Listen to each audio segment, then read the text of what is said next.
kita di setiap kehidupan harus ada menambahkan hal-hal baru supaya pertumbuhan kita jadi lebih bertumbuh. Jangan mau jadi orang yang sama terus-menerus. Apalagi udah punya value, makna pun ada pembaruan. Apalagi bilang, punya anak banyak, rezeki. Iya, karena nanti kalau udah tua, lu tinggal minta uang yang mana, yang A, B, C, D, E, F, G gitu loh. Ya kan, jadi kan orang tua jadi nggak punya makna dong. Iya.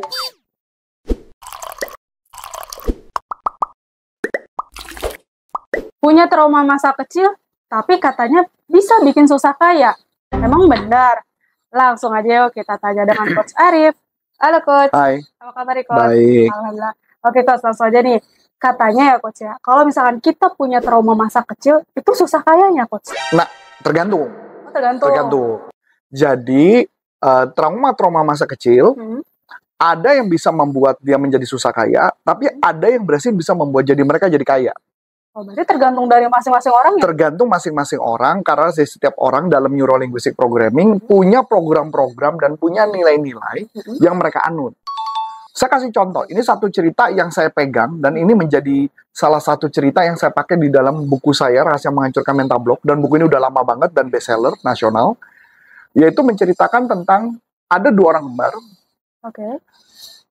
Waktu itu dua orang kembar ini diinterview sama koran. Kebetulan ketika diinterview sama wartawan koran, yang ada satu orang di dalam penjara. Ditanya, apa yang menyebabkan Anda masuk ke dalam penjara? Dijawab, saya masuk ke dalam penjara karena ayah saya.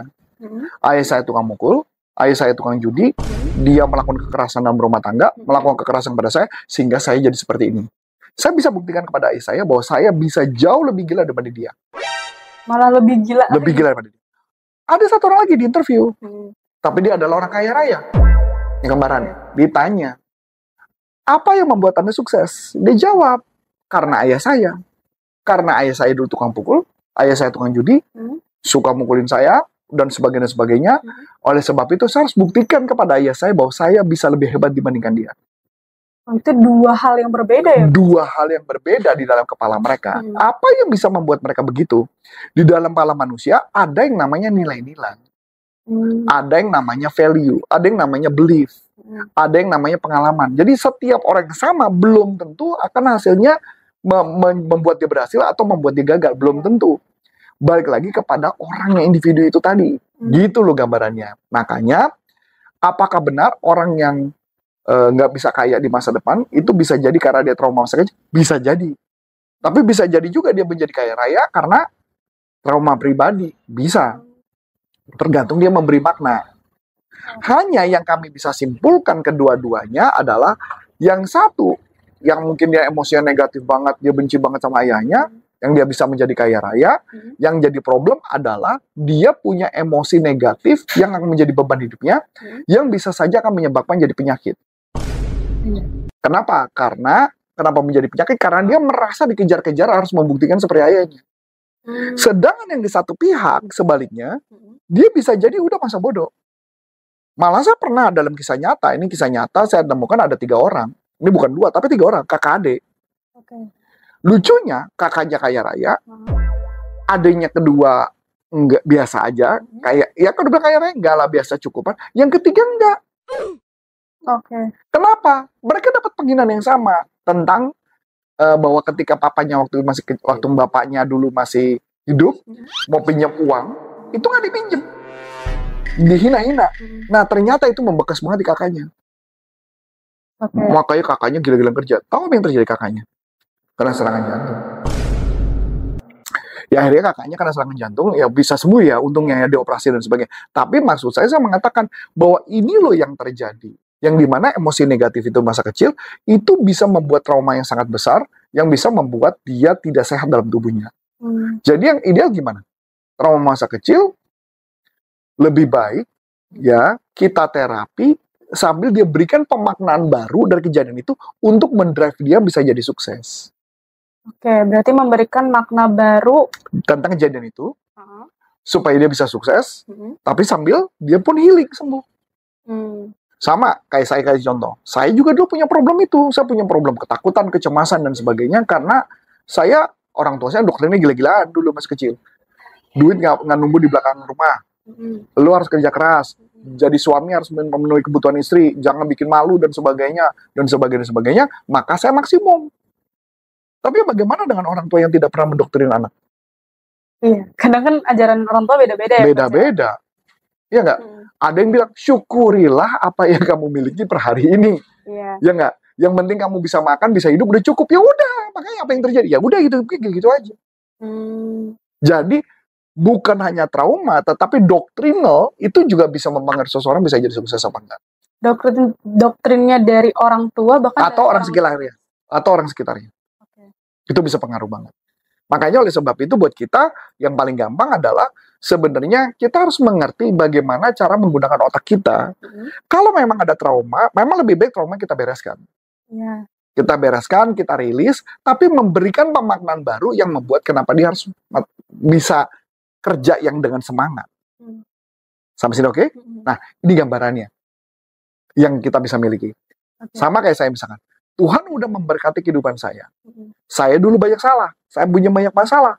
Saya sudah diampuni kesalahan saya, maka saya bekerja mati-matian, bukan hanya untuk mati-matian berkata ini, tetap enggak, tapi karena untuk menyambut apa yang Tuhan sudah berikan dalam kehidupan saya. Ya gitu.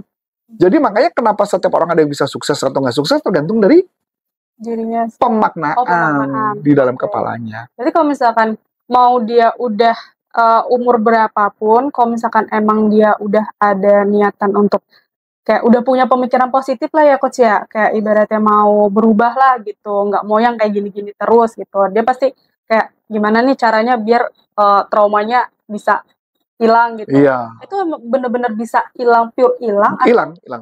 Masih sedikit ada gitu coach. Enggak. Mungkin dia masih ingat kejadian itu. Tetapi emosinya sudah tidak ada. Itu bisa ditangani dengan mudah. Bahkan kalau saya setuju ya. Jadi bahkan kalau saya kan suka banget dengerin Aderai. Karena kebetulan saya lagi seneng-senengnya untuk menjaga tubuh saya, kesehatan saya gitu ya. Aderai sering banget ngomong tuh, kita jangan sampai kehilangan makna. Yang membuat kenapa kita tidak berhasil adalah karena kita kehilangan makna. Makna dari hidupnya itu. Jadi artinya kenapa dia harus menjaga kesehatan? Dia sudah umur 55, 56 masih tetap dengan badan yang bagus karena dia nggak mau kehilangan makna. Dia bilang, bayangin nggak kalau saya sampai hari ini umur 56, saya udah nggak nyusahin orang. Karena kalau mama saya jalannya perlu dituntun, perlu kursi roda, saya nyusahin orang nggak? Nyusahin, bangun tidur aja nyusahin orang, kencing aja nyusahin orang, gitu loh. Dia nggak mau kehilangan makna. Dia mau hidupnya tetap bisa punya makna. Jadi tanpa nyusahin orang lain. Bukan gitu bagus? Ya, tapi kan ada orang tua yang bilang gini, loh sudah sewajibnya anak itu membantu orang tua. Kalau orang tua sakit harus dijaga. Nah, orang tuanya aja nggak mau jaga kesehatannya. Itu maksudnya Aderai adalah kehilangan makna. Menarik ya? Kalau misalkan kayak di dalam NLP ya coach ya, kayak tadi kan kita emosi negatif tuh sebenarnya bisa dihilangkan, dirilis gitu ya coach ya. Kalau misalkan dari emosi negatif udah clear, berarti kita kayak dari pemaknaannya pun harus selalu positif terus. Iya, memberikan pemaknaan baru dari kejadian itu. Yang paling cara sederhana.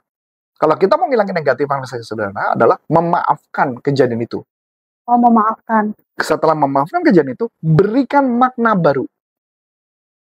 Dari kejadian itu. Apa maknanya dari kejadian itu? Misalnya contoh. Kita dihina. Maknanya apa? Setelah kita maafkan, beri makna baru. Dihina itu maknanya apa? Artinya bahwa kita harus menjaga keluarga kita, jangan sampai kita perlu ngemis-ngemis. Itu pemaknaan. Contoh-contoh. Saya sama istri itu selalu punya cerita yang menarik adalah rata-rata orang tua di mana-mana, itu pasti sangat tergantung sama anaknya. Tergantung dalam konteks uang. Ya, orang tua minta uang, orang tua ini, orang tua itu, dan sebagainya. Saya sama istri memutuskan untuk tidak akan pernah meminta uang kepada anak. Kenapa?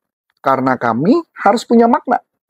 Kan nggak enak dong kalau misalnya saya telepon ke anak saya bilang, apalagi yang punya duit nih, boleh transfer nggak? Lama-lama anak saya nggak akan ngangkat telepon saya. Orang sekarang aja ngangkat teleponnya jarang, susah kan gitu ngangkat telepon. Walaupun kami ada komunikasi malam. Gimana kalau kami telepon tapi minta uang terus? Maknanya apa yang terjadi? beda. Kayak Beda. ngerasa gimana Nah, gitu. tapi bagaimana kalau misalkan orang tua per hari ini kami masih punya. Kami punya uang, kami bisa pergi kemanapun tanpa nyusahin anak-anak dan sebagainya. Anak akan melihat apa? Hal berbeda dong. Jadi bahkan dulu kan anak saya sampai ngomong, mau nggak aku bantuin buat sekolah si anak kami yang kecil?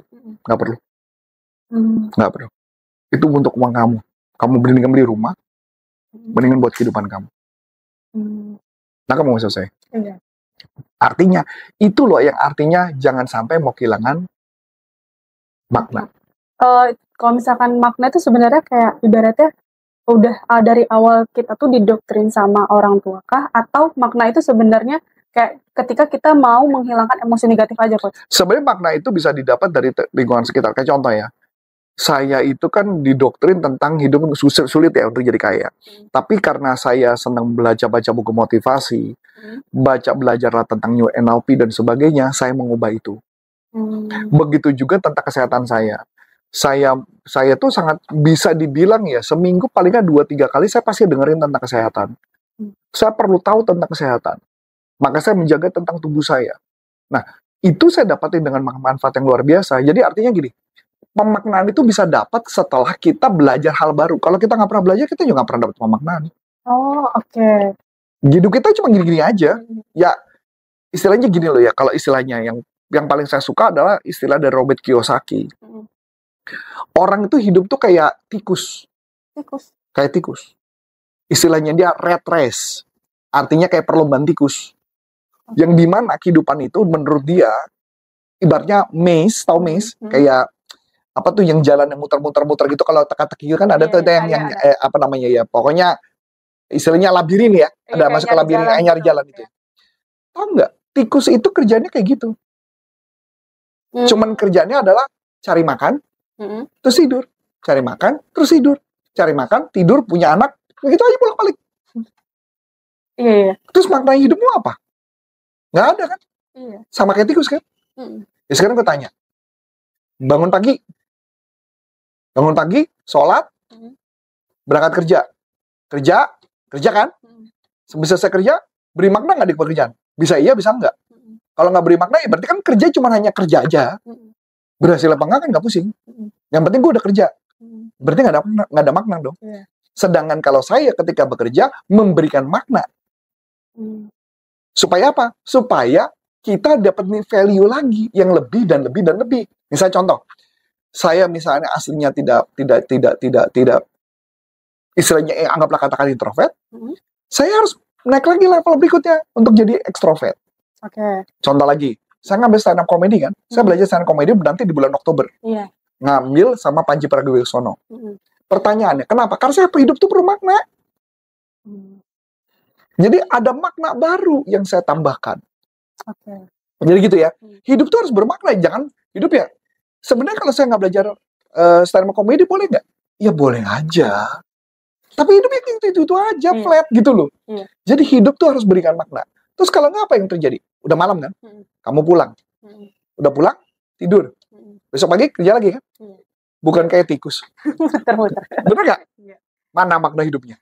Beda kalau kamu memuteri hidup itu, dalam perputaran itu, kamu memberi makna.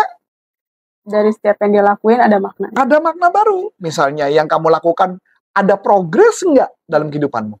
Kalau kamu ada progres, apa yang bakal terjadi? Lama-lama kan jadi bukit. Saya kasih contoh. Saya berolahraga sejak Januari akhir. Oke, saya berolahraga dengan cara yang salah. Karena nggak ngerti, nonton YouTube dan sebagainya, pokoknya belajar. Singkat cerita, akhirnya saya putuskan pakai personal trainer. Setelah saya pakai personal trainer, saya mulai belajar yang benar dan saya beli lagi beberapa alat. Kemudian saya latih diri saya. Ternyata metode latihan banyak yang kurang tepat. Setelah saya latihan, apa yang terjadi? Ternyata sempat mengalami problem di jantung. Kenapa problem di jantung? Karena jantung yang selama ini tidak pernah latihan, dipaksa latihan, dia stres. Apalagi tipe saya adalah, kayak tadi kan ditanya, oh Bapak ngejar angka 5.000, lang-lang tadi nanya saya. Bapak ngejar 5.000? Iya, karena pengalaman gua adalah, ketika dulu gua nge-push diri gua debar jantung jadi tinggi. Kenapa? Dokter jantung bilang, memang tubuh lu latihan, tapi jantung lu juga latihan setiap hari. Oh, iya. Jadi nggak ada istirahatnya.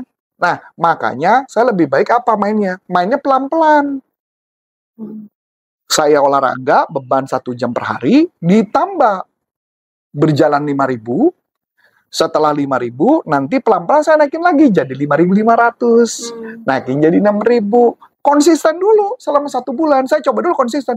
Saya udah ngecek, saya berkonsisten 5.000 itu berkonsisten selama seminggu. Jadi apa? Saya akan konsisten dulu 1 bulan, biar tubuh saya beradaptasi dulu. Dan yang menariknya adalah, saya baru ngecek debar jantung saya, itu ternyata dibandingkan waktu Januari, jauh loh. Dulu kalau latihan saya bisa 130 rata-rata, sekarang saya cuma 109. Oh, lumayan juga ya, Coach. Turunnya banyak banget. Yang artinya apa? Tubuh saya mulai beradaptasi. Ya berarti bagus dong. Debarnya lebih pelan. Itu juga ketika kehidupan kamu. Kalau kamu nggak pernah beradaptasi, apa yang bakal terjadi? Ya tikus, balik lagi gitu dong. Itu makanya kenapa istilahnya kita di setiap kehidupan harus ada menambahkan hal-hal baru supaya pertumbuhan kita jadi lebih bertumbuh. Jangan mau jadi orang yang sama terus-menerus. Apalagi udah punya value, makna pun ada pembaruan. Apalagi bilang, oh punya anak banyak, rezeki. Iya, karena nanti kalau udah tua, lu tinggal minta uang yang mana, yang A, B, C, D, E, F, G gitu loh. Ya kan, jadi kan orang tua jadi nggak punya makna dong. Iya. Bukankah jauh lebih bermakna kalau orang tuanya masih bisa jalan-jalan, bisa senang-senang dan sebagainya, ya nggak? Bisa ngasih uang jajan ke cucu, bukankah itu lebih bermakna hidup? Iya. Oke. Kalau istilahnya supir saya, Pak Gufron pernah ngomong, kalau kita masih minta-minta sama anak, kata Pak Gufron yang ngomong, itu kayaknya kita nggak ada harganya tuh. Oh. Itu bahasanya dia tuh. Itu nggak ada harganya. Itu menurut pandangan dia. Itu pandangan bagus loh. Makanya Pak Gufron masih kerja kan? Padahal anaknya udah pada kerja semua. Iya benar. Bisa nggak dia minta duit? Bisa. Ya, tinggal gilir aja. Anaknya ada banyak kan. Tinggal gilir ABCD kan gitu. Senin Selasa. Iya benar. Tapi enggak loh, dia masih ngasih uang ke anak loh. Nah itu yang beda. Karena tiap masing-masing orang punya value atau makna sendiri. Punya makna dalam kehidupan. Oke. Wah, menarik banget ya teman-teman.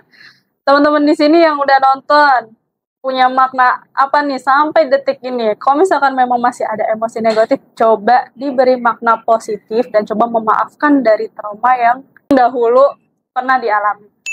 Mungkin cukup sekian dari aku, Aulia. Saya Coach Anton Sari, mengucapkan terima kasih. Sukses buat Anda. Sampai jumpa. NLP for Business untuk Indonesia. Bye-bye.